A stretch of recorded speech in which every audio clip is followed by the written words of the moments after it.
That's from Monroe all the way up to Genesee County and all the way through Lansing. And that's a pretty amazing task to be able to find it. Now, what did we find when we were up there? We found that we were able to grow our under construction database in Metro Detroit by 35%. Which, and I think we were doing a pretty good job before that. We were able to get a lot more information on properties that are proposed as well, because you can see the vacant land from above. It's pretty spectacular. Now, that would have taken us months and months to do this. So to do it in 5 days is pretty spectacular.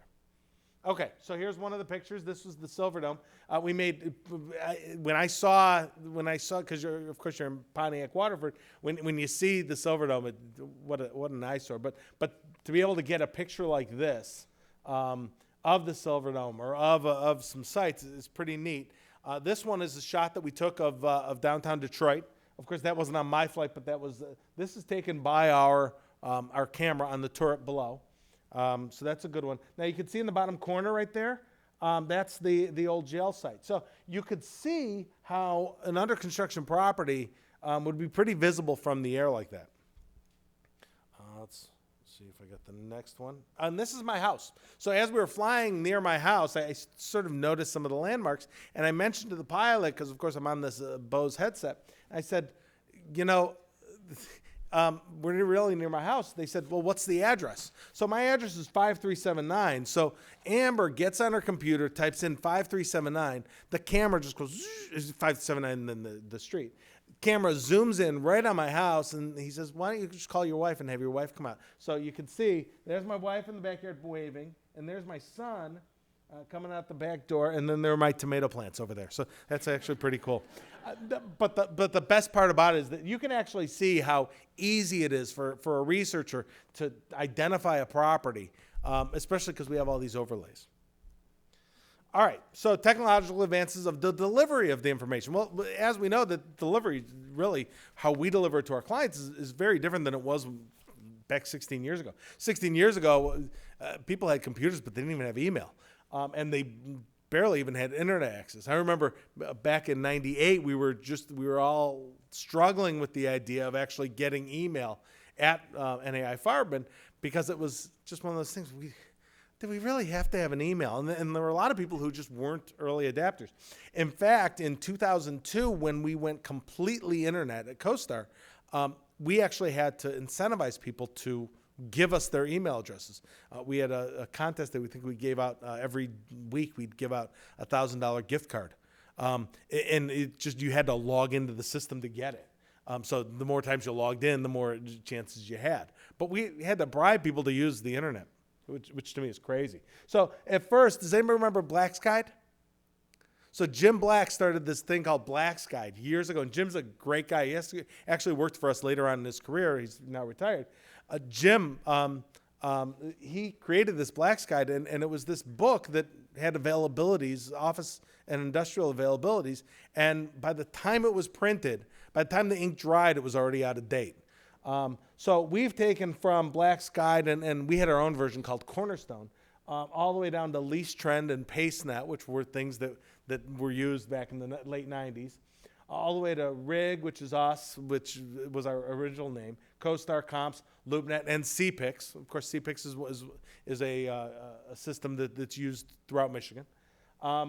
Mobile apps from CoStar Go to CPix, and then all these productivity apps that you got on your cell phone and you got on your iPad. It's amazing. All the way to CRMs, Aries for Act, which was Michael Griffin, a gentleman out of Monroe, Michigan, who went to U of M. He created Aries for Act, which was an overlay for Act. And that allowed real estate professionals to overlay real estate information into the Act software. And actually, he's now the founder of ClientLook, which is another company that does it now in the cloud. And then down to Matterport 3D images. Has anybody seen these Matterport 3D images? So Matterport, and I don't happen to have an example up here because I didn't happen to link it here. But a Matterport 3D image, it takes a camera that's similar to that Google Street View camera that can basically do a 3D view of a room.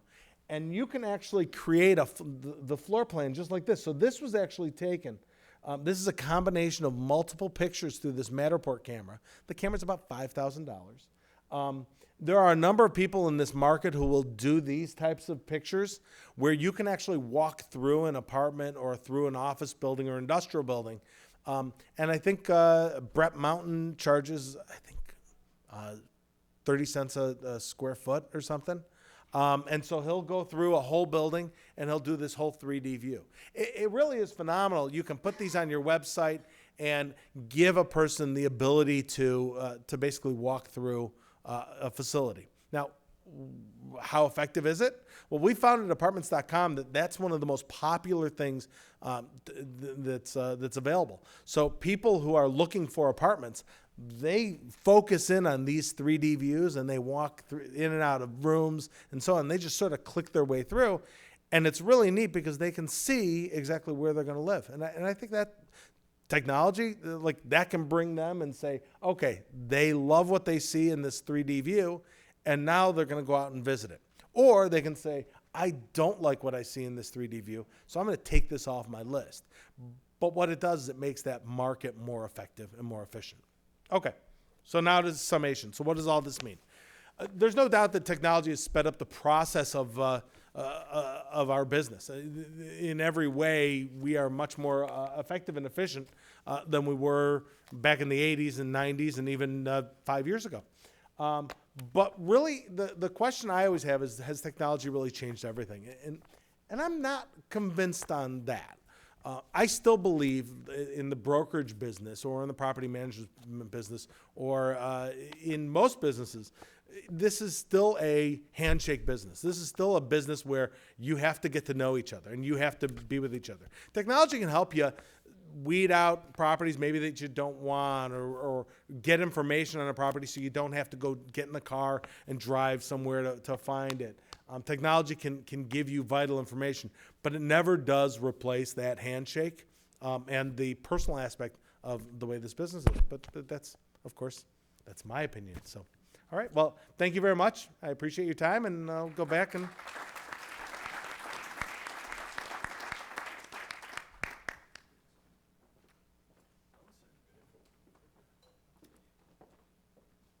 Thank you, Michael. Wonderful presentation. Rick Beckers is next. And Rick, I'm told we have to stay close to the microphone so we can be recorded. I saw he was a wanderer. Wonderful. Good morning, everyone. Rick Beckers. I'm the principal consultant of CloudTech1. And our objective in this community is to educate people on how cloud technologies can do primarily one of two things for you, right? We're either going to increase your efficiency, enhance your productivity, or we're going to cut your expenses, all right? While we're doing that, we're going to give you other things like the ability to retain tenants in your properties, and all of this comes together through technology, but along the same lines of what Michael is saying is that it's not technology for the sake of technology. There's a purpose for it, either to make you more productive and allow you to get out there and shake more hands, because that is how we do the best business that we do, or to reduce your expenses so that you can put that money back into your business and grow it. So today what I'm going to give you is a very quick primer on cloud. What is cloud? We're going to go right down to the basic building blocks of it, how it is accomplished, why it works, why it's now versus before, because as you've seen, business has evolved from pencils and paper to tablets and fingers, and this is the horsepower, the guts behind it all. And then once you understand this piece of it, you can start to understand how you can take these technology items and slice them up for your business so that you can subscribe to things that otherwise in the past would have been huge capital expenses.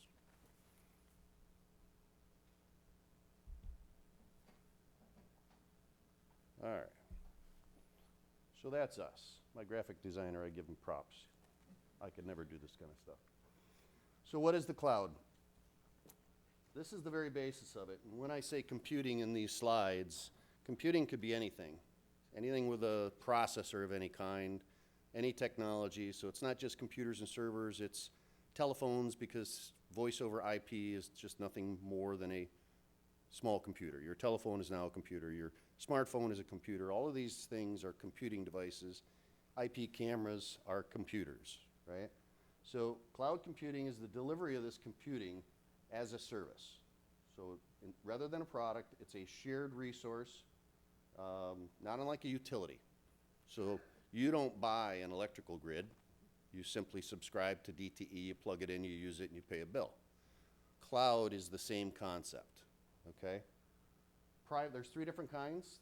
Private cloud is where we build out for a large organization that for whatever reason, I have Department of Defense contractors who, for security reasons, can't have their stuff out in the public. So we build out a private cloud for them, and then all of their stakeholders attach to that cloud through this private network in order to be able to facilitate what they do and collect their information and mine it for the information that they need. Then there's the public cloud. Public cloud is the Amazons, Googles, Microsoft, Azure product. These are all public entities that are out there doing a lot of the marketing. They're probably the first people you hear of, and in the corporate world, they're actually the least used because of the security. All right, they're the largest targets, if you will, because if I'm a hacker, who am I going to hack? Undoubtedly, you've had problems with malware and virus for your Internet Explorer more so than your Mozilla or Chrome, and it's for that reason. People are going to attack the largest entity because they can affect it the quickest. So public is good for some things, but not good for others. And I would say these are probably the least secure clouds, but they can be secured in every way, shape, or form if you use the right techniques.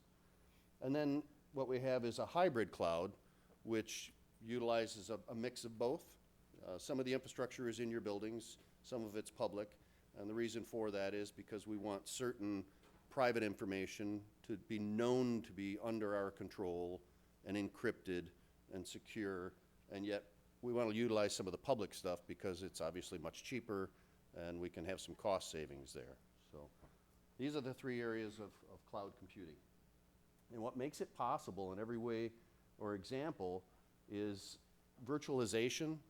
And virtualization is nothing more than taking a big pile of stuff, whether it be servers or storage or phone switches or what have you, putting it up in a data center. Somebody's made a substantial capital investment to be able to have these things and these items, and then what they're doing to you is they're renting you usage of that product, and for you, that minimizes your risk because they have to maintain it, they have to upgrade it, they have to keep it running on their 5.9 uptime, and you benefit from that because you're able to buy it a little bit at a time. You can scale out your business quickly and kind of have it spoon-fed to you, so it's a great way to do things. And what makes that possible is the hardware horsepower of today. If you think back of what early computing was like, and you would have put one of those computers next to today's processors and RAM, I mean, it's just amazing the difference, right? Internet bandwidth is incredible.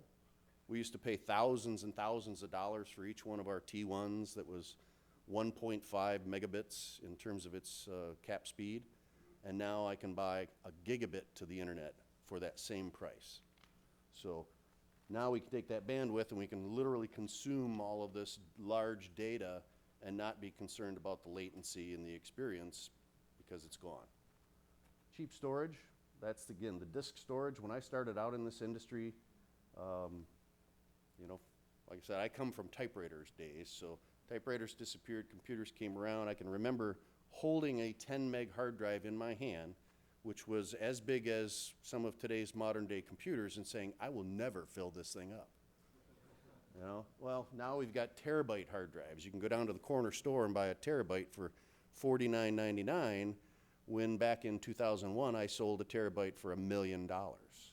It's incredible. 1 meg of RAM, right? Who knows what RAM is? 1 meg of RAM back then was $1,000, and you needed 8 of them just to run AutoCAD. And today, you can go and buy a terabyte for next to nothing. You can buy a gigabyte, which is 1,000 RAM or meg, for $49.95. So all of that changes, and what it's done is it's give these people the ability to make this investment, slice it up for you, and now spoon feed it to you on a subscription basis. Very attractive.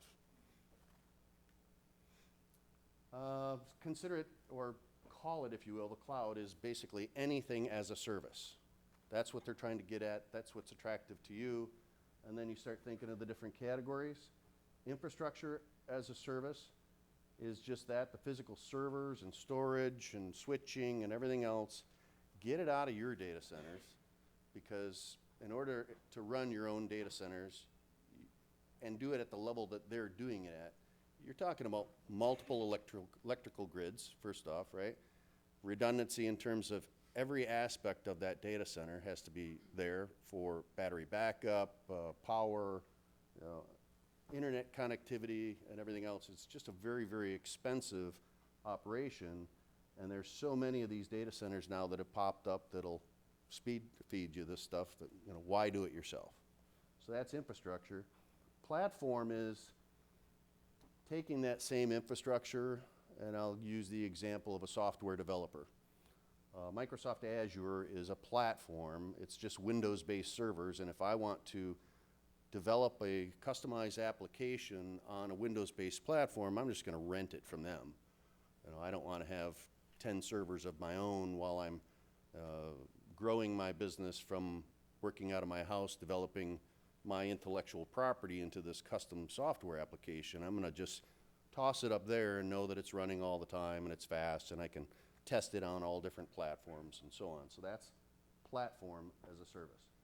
Software as a service is, well, I've just gotten done developing my software, and now I'm going to sell it to you as a service. So ACT, you mentioned, everybody used to count on that as your go-to CRM in a day. Well, there's now an ACT cloud product.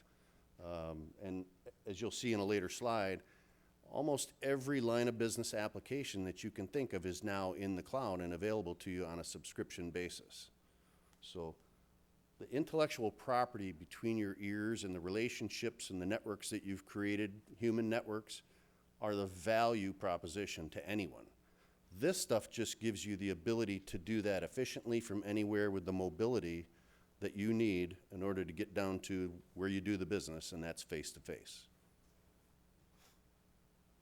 So that speaks to it, business virtually anywhere. Any one of these technologies can be, as Michael said, carried along with you in your smartphone. It actually becomes your phone. It is a computer. It's a camera. It's all of those things. You running your apps on it. And then we get to the benefits. I've kind of touched on some of these already, but converting capital expense to operating expense, very attractive to a lot of people. Instead of a $10,000 server, I'll just pay $100 a month. It's maintained for me. There's warranty. Everything's covered. It's up 5 nines, which goes to the lowering of the maintenance costs. All of the risk is on the provider and none is on you. If that server fails, they have systems that will automatically fail over your data and your software to another server. So that redundancy is there to the extent that they've even covered the hardware failures on their end, which speaks to the high availability. And then pay as you go, the ability to buy this stuff on a monthly basis and with no contracts, because the world is becoming so competitive in this area that they allow you to pay as you go and you're not stuck in a contract. That's obviously very important, because if any of you can remember signing an internet contract and how fast has the internet speed gone up and up, and you're stuck in a T1 contract for 5 years, what could you do? Well, hopefully you could justify just keeping it out there and not paying the early termination fees and adding another line, or you could cut it down to just a couple of phone lines and pay it off till the end. But wouldn't you have rather had the choice of just saying, no, I'm done, I'm moving on to something else? So that's what's good about pay as you go, obviously. And scalability. You can turn these things up and crank them down at a moment's notice, increase your speed, increase the amount of storage you have, add on to the different software applications, a la carte in terms of the capabilities of that software. And there are just dozens and hundreds of providers out there, and they're not just startups, where you wonder if they're going to be around again next year when you start doing business with them. These are the tier 1, tier 2 top vendors of the world in telecom and computing. These are some of the newer players, but they give you just huge capabilities. And then this is the slide I referred to earlier, the one that starts to prompt conversation, if you will, where from a computer perspective, you can do all of these things and hundreds more. From a communications related perspective, which is probably more interesting to you guys, is the unified communications, which is what the UC stands for, gives you that ability to go anywhere, anytime, and do whatever you need, get at the data that you want, just like CoStar. Great cloud-based application. And then have it in your hand with the mobility to take that out with a client. I can take my tablet, turn it right around, show the client, we can interact, I can go back and get more data based on what their new input is to me. And you can share that information very easily. Software related, every category you can imagine out there. Office 365 is on fire.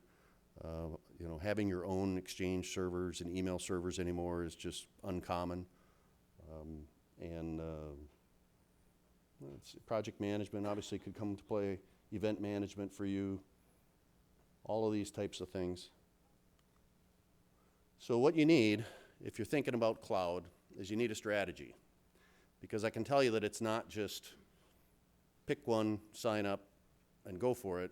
There's a lot of complexity that goes into rolling out a cloud-based solution for an enterprise. Maybe not so much for an individual, because your risk is limited to the $29.95 that you've spent on that product, and if you don't like it, you can give it back, shut it off, try another one. But even there, you have to be conscious of the fact that your data is traversing the public internet. So I want to give you one key thing to think about. Whenever your data leaves your building, make sure it's encrypted. All right? Your data needs to be encrypted at rest. Your data needs to be encrypted as it is transported across the internet in every way, shape, or form. And then you can even take that to the next level and have your own private encryption key where your provider can't even get into your data, because you got to remember there's techies like me sitting back in that data center working on those computers. So just think about that. Encrypt everything and encrypt it privately if you have the option. And actually maybe that's one of the requirements that you have in your list when you're talking to a vendor, can I have private encryption? So a cloud strategy is very important. It requires actually the analysis of your entire network, your business network. And then, what you're trying to get at is, are you ready? Are you prepared to introduce cloud technology into your firm? And that can be ascertained very quickly by a network audit. You're going to be looking at things like the internet bandwidth, the firewall security, things of that nature. And in the end, somebody